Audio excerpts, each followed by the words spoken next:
Ok. Bienvenidos a Crónicas de un Debray Anunciado. Yo tengo posición de locutor. Soy Diego. Espérenme.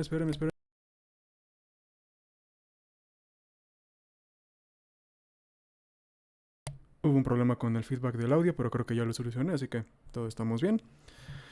Como dije, bienvenidos a Crónicas de un Debray Anunciado. Soy Diego, soy escritor. Hoy vamos a hablar de reboots, remasters y remakes. Oh my. Iniciamos con lo primero. Vamos a tener que explicar qué es cada uno. Vamos a tener que explicar por qué suceden. La respuesta, spoilers, es la respuesta corta es nostalgia. Y si funcionan, pueden funcionar o qué lugar tienen en el zeitgeist cultural artístico. Así que, sin más, empecemos. Vamos a empezar con el más... Pues por el título, reboot. Vamos a iniciar primero con el reboot, que es un reboot, para qué sirve y cuándo se utiliza. O más bien, no, ya que chequé el título, vamos a iniciar con el remake. El remake depende el formato en el que se esté utilizando, pero usualmente es vuelves a hacer algo desde cero. Es esta obra ya existe, este contenido ya existe, es muy popular y pues quieren sacarle más dinero a eso. Quieren o regresar un poco de la magia que tuvo esa infancia, que tuvo ese objeto durante la infancia, durante la adolescencia, etcétera, etcétera, etcétera. Y lo están haciendo para sacar dinero o, siendo menos cínicos, si es un proyecto que en serio se quiere hacer, pues se hace para recuperar la magia. Un momento, creo que voy a estornudar.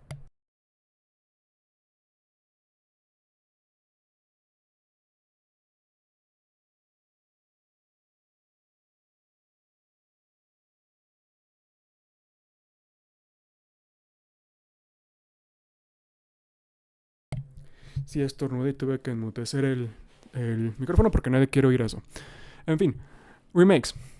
Los remakes suceden, como dije, cuando alguien quiere agarrar algo que ya existe, algo que se quiso, algo que fue muy querido, que fue muy bien criticado, y lo quieren volver a sacar. En una película, un remake es Ya se puede hablar más de eso porque ya se acabó la huelga. Yay. Por ejemplo, un remake en una película es Ocean's Eleven de George Clooney. Originalmente, no me acuerdo cuál era, creo que es The Sting. O el verdadero Ocean's Eleven de como por los 50 o algo por el estilo. Y fue una película pseudo popular, no fue tan popular como lo llegó a ser la de George Clooney, pero fue lo suficiente para que de repente llegaran estos actores A-list de Hollywood y dijeran, quiero hacer esta película yo. Así que es un remake.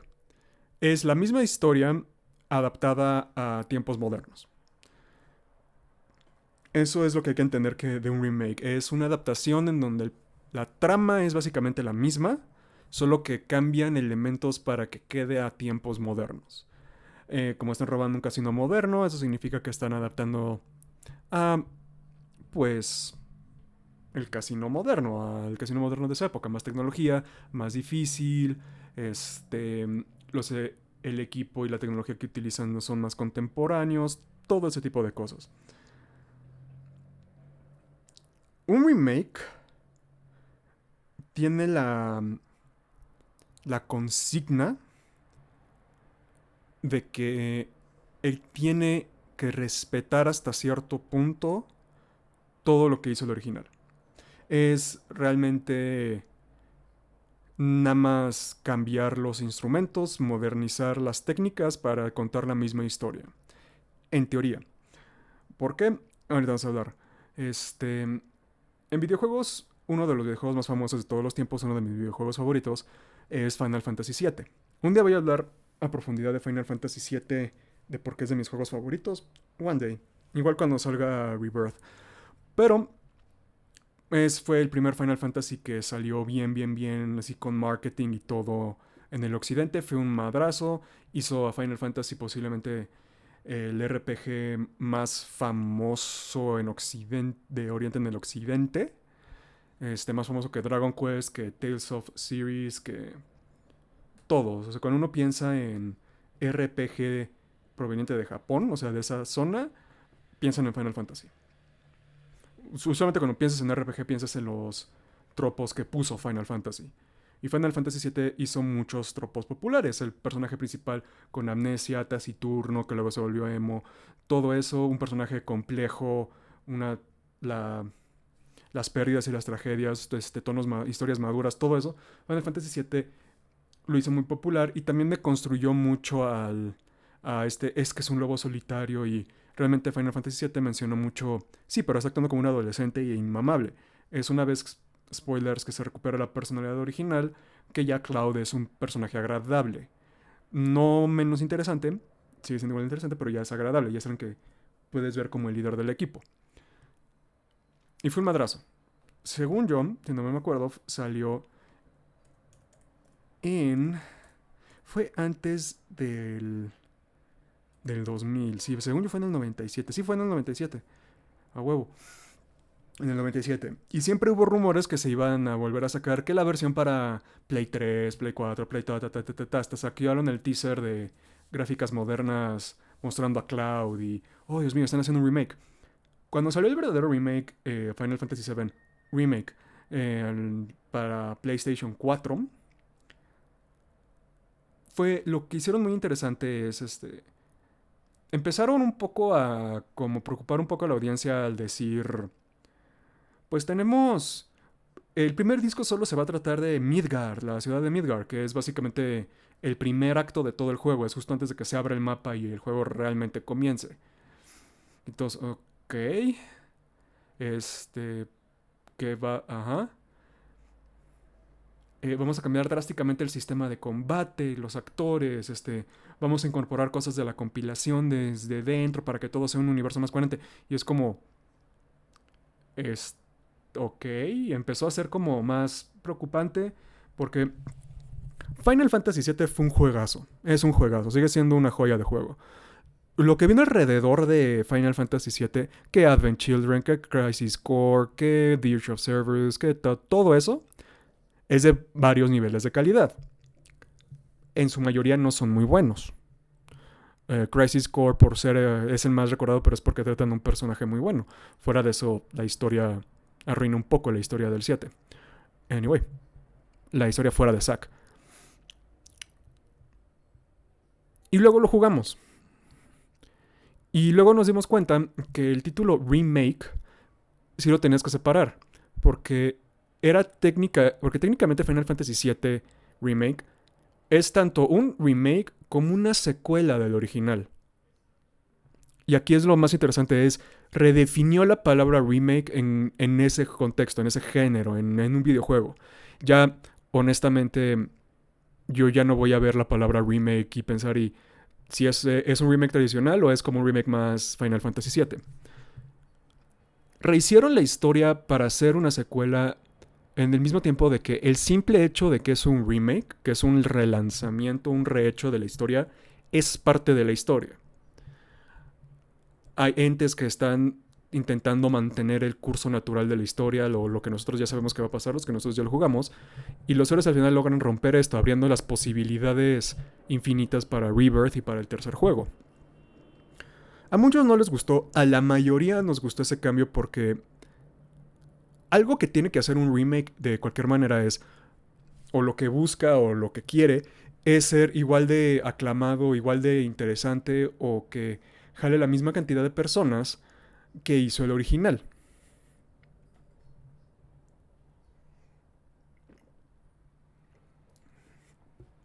Ahora bien, si adaptas al uno a esa historia, es imposible, porque ya existe el original. Y si no lo empiezas a hacer al one by one, no estás haciendo un remake, estás haciendo un remaster. O en el caso de la música, lo mucho un cover malo. Un buen remake le pone lo suficiente de cosas nuevas para que se sienta fresco, para que se sienta original y para que la gente que no tenga contexto del juego anterior lo disfrute. Porque si lo haces uno al uno, la gente que tiene el contexto anterior lo va a estar comparando con el juego anterior y va a perder por la nostalgia. Y los que no tienen contexto, pues no crecieron en el contexto sociocultural para que ese juego triunfara. Aún el propio Final Fantasy VII tiene escenas que no han envejecido muy bien en World Market con los transvestis y cosas así. El remake mejoró mucho esa parte y honestamente mi parte favorita es esa parte en Midgar, cuando la parte de drag, por así decirlo. Entonces, ¿qué hace un buen remake? Un buen remake como Ocean's Eleven, la primera de George Clooney, o como Final Fantasy VII Remake, cambia lo suficiente para que se sostenga a sí mismo, pero si tienes el contexto anterior, enriquece mucho la historia. Ahora bien, Final Fantasy VII Remake le voy a poner un asterisco ahorita. Ocean's Eleven, la primera de esta nueva... Pues ya es tetralogía, ya es saga de películas con Ocean's 8. Se volvió más popular que el original. ¿Por qué? Porque como al adaptar algo a tiempos modernos con una buena estructura se permitieron hacer más en la presentación, en los personajes, en ciertas dinámicas más distintas. Todo eso y ese remake, el rehecho, elevó a la historia original. Y eso es algo importante que tiene que hacer un remake. Si vas a hacer un remake, tienes que rehacer algo con la intención de levantarlo, de hacer algo mejor. ¿Por qué? Porque los cimientos ya están. Está en ti como escritor, como creador, hacerlo mejor, hacer de que si esa es tu base, que construyas sobre eso. Digo que Final Fantasy VII Remake es un asterisco porque ese juego sí lo vas a disfrutar más si tienes el contexto de, la, de la compilación de Final Fantasy VII. Lo puedes jugar sin eso, simplemente no vas a saber quién es Zack, no vas a saber por qué es importante que sobreviviera, spoilers, ni nada por el estilo. ¿Por qué? Porque no tienes el contexto de la historia de Cloud. Sin embargo, algo que hicieron muy inteligente Square Enix es... Final Fantasy VII es uno de los juegos más spoileados de la historia. Todo el mundo se sabe los más grandes plot twists. Aerith o Aeris se muere, Cloud, su personalidad es falsa y es una reconstrucción de lo que él creyó que era Zack Fair porque sufrió tanto trauma y tantos experimentos que su propia personalidad fue destruida. Hasta el final del juego, donde Cloud por fin recupera su verdadera personalidad con ciertos dejos del original y ya se vuelve una persona madura. Es la analogía de la adolescencia, básicamente, Cloud. Estos dos spoilers, Aerith, uno de los personajes principales, posiblemente el personaje más principal en el contexto de la historia, se muere y Cloud no es quien dice ser. En el remake te lo vienen vendiendo desde antes. Aerith tiene estas conductas de que ella sabe igual que se va a morir o está actuando como si supiera que se va a morir y lo quiere evitar. Cloud tiene flashbacks más fuertes hacia su pasado, hacia como contra lo que antes podía ser como un episodio de personalización o de PTSD, ya te lo está manejando muy bien que él está teniendo alucin de que está imaginando cosas falsas. Hasta el propio Hojo, uno de los villanos principales, casi dice, pero es que tú no eres un soldier, tú eres un... Y se lo llevan los fantasmas esos que protegen la línea temporal. Pero eso es lo que lo hace bueno, porque automáticamente te están diciendo que aquí hay algo distinto, que en este remake, aunque sí plot beat by plot beat es muy posible que vayan por los mismos lugares, por lo cual Rebirth me tiene medio nervioso porque esta Aerith de remake me está cayendo muy bien y no la quiero ver que la maten. Posiblemente no se va a morir porque estamos ahora, porque el tema del juego cambió. Y cuando rompes esto de los Time Janitors, cuando rompes esto, cuando enfrentas a Sephiroth antes y no puedes ganarle en una pelea seria, cuando todo eso sucede y abres el tiempo a los nuevos estos, que Zack sobrevivió, que los que se murieron en el en los barrios bajos o en el Slum 7, todo eso, lo que sobrevivieron, los que originalmente murieron, lo hacen interesante porque vuelven a captivar la audiencia como lo hizo el juego original. En el juego original, muchas personas en los que estabas jugando, pues tenías tus pláticas de, no, que quién es Sephiroth, no, que qué está pasando, no, que puedes revivir a Aerith. O sea, estas pláticas que mantuvieron el juego vivo por décadas se están repitiendo con el remake. A diferencia de ahora ser por lo que pasó, es por lo que puede llegar a pasar. Así que desde un punto de vista de negocios, entiendo por qué rompieron esa historia. Porque en este remake rompieron el canon. Porque no puedes repetir el impacto que tuvo Final Fantasy VII a menos que intentes buscar algo nuevo. Y lo que está haciendo este juego es buscar algo nuevo para que la historia, para que el remake no sea de la historia del juego, sino del impacto o del momento cultural que fue el juego. Y eso es muy inteligente porque cambia el approach que tienes hacia la historia. Ocean's Eleven hizo lo mismo, solo que de manera distinta porque el cine es un lenguaje completamente distinto. Y son dos remakes que funcionan muy bien para mi parecer. Eso fue un remake. Ahora vamos a algo un poquito más complicado de explicar, que es un reboot. Un reboot, ya lo he mencionado varias veces en streams pasados, es cuando se relanza algo. Cuando algo llevaba una historia, igual se concluye o igual no, y se vuelve a lanzar desde un inicio. Los ejemplos más caros de. Bueno, los ejemplos más populares de un reboot son DC Comics. Cada X cantidad de años, cuando ya los cómics se volvieron o ya no tan populares o ya no tanto, se relancea el universo. Es usualmente con un evento llamado una crisis. Gracias a crisis de las Tierras Infinitas. Lo que hace este reboot es. Todo lo que fue popular en el pasado se conserva. Todo lo que no fue popular o lo que fue tirado mucho a menos, se descarta, es que esto no pasó. Y si vuelven a tocar ese tipo de historias, lo tocan de manera distinta. Se relancea todo desde un inicio y los personajes usualmente pierden todo el desarrollo que tenían. Y vuelven a estar en un estado en el status quo anterior, o lo más cercano que puede estar al status quo anterior. El reboot más famoso de DC es post-Flashpoint, es The New 52, en donde eliminaron la mayoría de las historias que ya tenían de las relaciones complejas, de todo este mitos que ya habían construido. Lo regresan a 52 títulos, a los 52 personajes más populares, que apenas se están conociendo, que ya no tienen las dinámicas y las relaciones anteriores, y vamos a explorar esto de nuevo en un contexto más contemporáneo. No salió bien. Eso es lo que tiene el riesgo del reboot. El riesgo del reboot son dobles, es twofold, es una calle de dos idas. O puedes repetirte tanto que niegas la propia existencia de por qué tuviste que hacer el reboot porque estás simplemente pasando lo nuevo, lo mismo.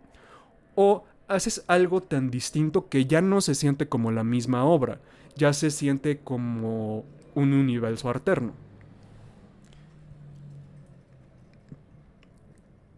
Es muy difícil que un reboot llegue a tener la popularidad del original, porque usualmente un reboot es una desesperación, es un movimiento de desesperación de mercadotecnia, porque es cuando ya el original ya no da, ya lo llevaron tanto al piso porque ya se perdió el tema, ya se perdió porque fue popular, etcétera, que intentan, por nostalgia, igual que un remake, que un remaster, todo eso, atrapar esa vieja magia sin entender que esa vieja magia ya no va a ser, ya no va a estar, ya se gastó con el producto original. Y los que van a ver el reboot es posiblemente los que vieron el original, vieron la nostalgia o tuvieron la nostalgia y van a ser increíblemente críticos de eso. A veces funciona. DC Rebirth y todo eso funcionó porque regresaron, porque en el reboot escucharon a los fans. Y ahorita hablo de eso.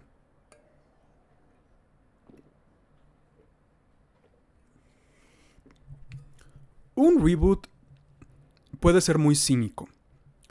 Puede ser lo más, la compañía nos dijo que estábamos vendiendo menos y ahora tenemos que hacer esto para ver si podemos vender más.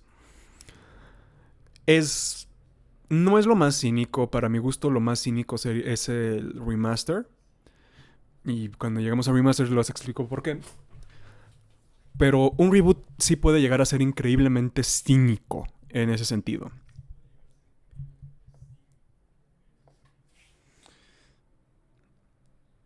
Porque no hay creatividad, porque obligan a una persona que está escribiendo un personaje a escribir lo mismo del personaje de mismas maneras, intentando ahora que en lugar de comprimir 40, 50 años en 40, 50 años, comprímelo en el pasado y que todo pues, sucedió súper de golpe y ahora estamos en eso y vamos y vamos y vamos y vamos y es súper estresante, es súper esquizoide. Reboots pueden funcionar. Claro que pueden funcionar. Pero tienen que ser manejados de una manera muy particular. Por ejemplo, un reboot que a mí me gustó es el nuevo de DuckTales. Y funcionó porque modernizaron a los personajes a lo que una gente espera de una caricatura moderna, con los estándares altos que ya se tiene una caricatura muy moderna después de los 90 y de inicios de los 2000, y empezaron a poner distinto, aunque Hugo, Paco y Luis en DuckTales originales eran el mismo personaje básicamente en la serie. En el reboot les empezaron a dar diferentes personalidades a cada uno. Este. Um, a la patita le hicieron igual de buscapleitos, más energética que todos, pero también le dieron como un background un poco más triste. Este, a a Rico McPato le dieron una hermana que está, bueno, una hija que está perdida, que es la prima de Donald. Lo hicieron un personaje más interesante, en donde, a fin de cuentas, aunque sí es buena gente, sí son muchos enemigos por su riqueza. A Donald le dieron más contexto en sus problemas de ira. Aparece Darkwing Dog Dog en algún momento. Unieron todo lo que salió después de DuckTales, que estaba en los cómics de Disney conectado entre uno y otro, y les dieron un sabor moderno, les dieron un sabor más interesante, les agarraron lo que funcionaba, que era la dinámica Rico McPato, Donald y los sobrinos, y la complejizaron, pero de una manera inteligente. ¿Por qué? Porque las audiencias modernas estamos esperando a que una caricatura no nos trate como tontos, como lo hacían en los 80s y en los 70s. Que es por eso porque los 90 fueron una gran revelación en cuanto a caricaturas. ¿Por qué? Porque nunca trataron a la audiencia como tontos, tenían chistes muy de adultos, y los 90 son uno de los varios picos que ha tenido la animación en muchas series. DuckTales Reboot agarró mucho de eso. Entendió mucho que la gente lo iba a comparar, así que se separó de la serie al no querer replicar la fama de la serie original. No quiso simplemente volver a lanzar DuckTales porque es DuckTales, sino vamos a lanzar DuckTales, pero la gran pregunta de ahora es ¿cómo podemos lanzar DuckTales en tiempos modernos? Y por eso 10 de 10, excelente reboot. Y eso es lo que, aunque digo que es muy cínico, puede funcionar. Cuando contratas a fans de la obra y dejas, de la obra original, y dejas que esos fans de la obra evolucionen o cambien, o les permites que no sean la misma historia, te van a dar resultados bien interesantes. Bien interesantes. Por ejemplo, el propio God of War 2018 y Ragnarok es un reboot, entre comillas, reboot secuela de God of War original, de la trilogía original. Al relanzar a Kratos como un personaje más interesante, más maduro, ya no siendo el monstruo que fue para God of War 3, obligaron a los que lo estaban escribiendo a no repetir eso. Y cómo no lo repites, aceptando que Kratos nunca fue una buena persona y haciendo que la historia gire, la historia personal de Kratos y su hijo, gire alrededor de Kratos intentando no ser esa persona por su hijo. Y generas esta historia dinámica, interesante, en donde si no eres fan de los juegos anteriores, puedes jugar God of War 2018 y te va a encantar. El juego is a masterpiece, es maravillosamente bueno, tanto él como Ragnarok. Pero si jugaste los juegos anteriores, sientes todavía más el riesgo que es Kratos, que tú juzgas a Kratos como el propio mundo juzga a Kratos. Si no jugaste los juegos anteriores, vas a sentir que Kratos está siendo juzgado de manera muy fea, que por Baldur, que por Freya, que por todos. Ay, pero sí él lo está intentando. Y sí es un poco estricto, pero no es tan mal padre. Si jugaste los juegos anteriores, si sabes el contexto de Kratos, si sabes de dónde viene Kratos de Esparta, el fantasma de Esparta, tú vas a ser igual de criticón que él. Es que después de lo que él hizo, él no se merece una redención. Y conforme va pasando el juego, te va ganando, te va mostrando de que, no, o sea, su intento de cambiar es sincero. Viene del cocoro, del corazón. Que hablando de buenos reboots, en Netflix está esta serie llamada Pluto, que es la adaptación de uno de los arcos más oscuros de Astro Boy, del robot asesino en serie Pluto, desde el punto de vista de una de las víctimas, Gaish. Gaishit y luego Astro. Es muy bueno, lo recomiendo, porque muestra como cuando el fan de la... Como lo digo, si un fan de la obra original hace el reboot, es muy probable que te salga algo bueno. Si el fan es bueno escribiendo, o sea, si no se lo das a cualquier hijo de vecino, te va a salir algo bueno. Y eso es un reboot, es un relanzamiento, es cuando algo se agotó y lo van a sacar desde un inicio o cuando relanzan algo en una trayectoria distinta. Un remake es hacerlo todo de nuevo, un reboot es relanzarlo todo y el remaster es simplemente sacar lo mismo pero con una pintura, con una capa de pintura más bonita o en el caso de la música con un nuevo mix de sonido.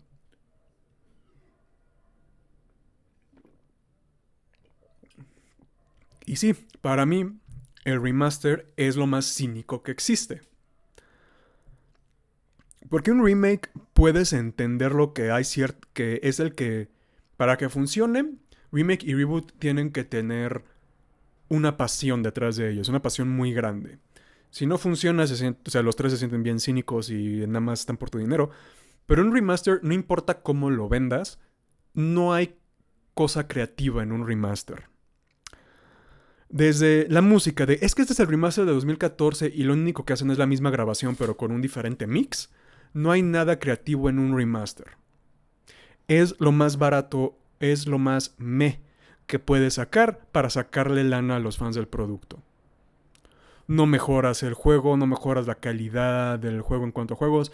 En una película es casi imposible sacar un remaster porque las técnicas de grabación avanzan de una manera impresionante a pasos agigantados y monstruosos. Así que si lo quieres sacar, no puedes hacer un remaster de una película, tienes que hacer un remake o un reboot. Y en una canción simplemente es un nuevo mix. No soy fan de los remaster, para nada. Pueden ser buenos para en un contexto de archiveo y de sí, de hacer un archivo de estas cosas para que no se pierdan en el tiempo y no se queden solo en la memoria, va. Ahí sí te compro que que un remaster puede tener su lugar. Pero vamos a hablar. Este, cuando salió el remaster de Devil May Cry 1, 2 y 3, la gente estuvo tan que tuvieron que sacar Devil May Cry 5 para volver a meterle energía a la franquicia. ¿Y qué energía le metieron? Devil May Cry 5 es el mejor juego de acción puro que he jugado en mi vida.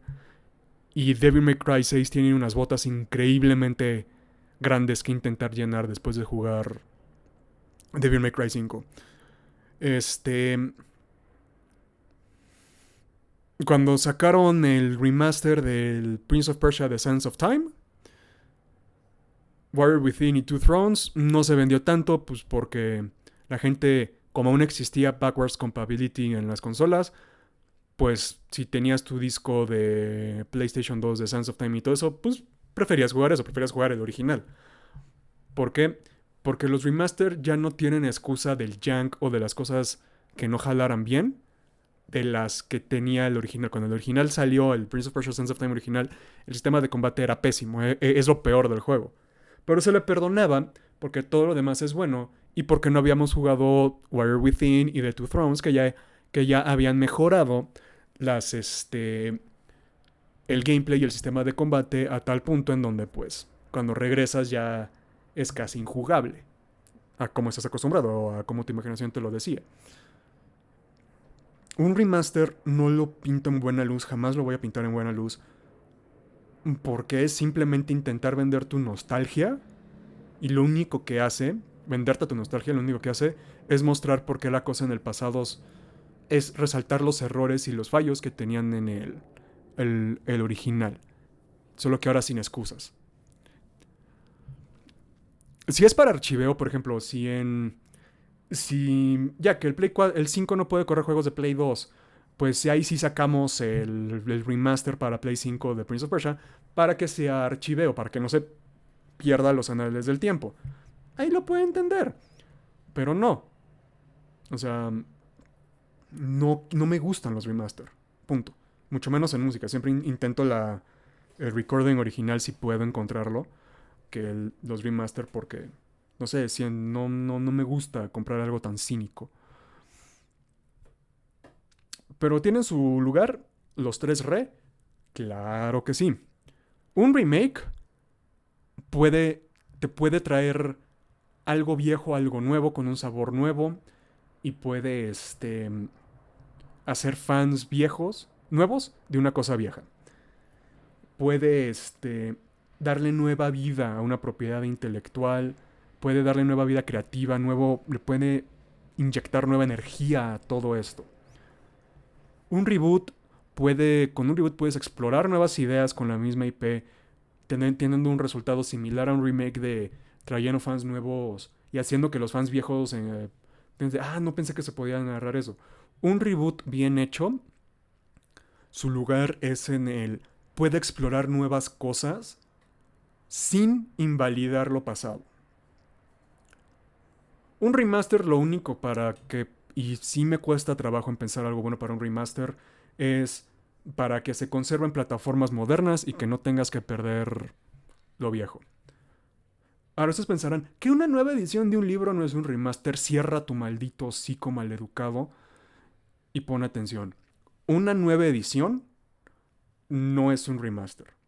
Una nueva edición de un libro que ya tiene mucho tiempo añade cosas, añade palabras, añade notas de traducción, añade cambios de palabras. Es más cerca a un remake porque es una reescritura que a un remaster que es lo mismo pero con una nueva portada. Eso es lo que en teoría una buena nueva edición tiene que agregar. ¿Ok? Ok, qué bueno que aprendimos eso. Como siempre, estos streams en donde habla algo de algo muy específico me están quedando un poquito cortos. Which is fun. No voy a hablar más de lo que tengo que hablar para,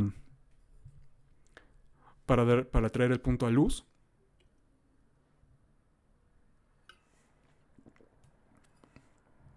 Si a ustedes les gustan los remakes, está bien. No voy a querer que sus hijos se junten con mis hijos, pero está bien. Reboots, remakes, pueden hacer lo que quieran mientras hay una pasión creativa detrás de eso. Si no hay una pasión creativa después de eso, solo va a ser cínico, solo están buscando la lana.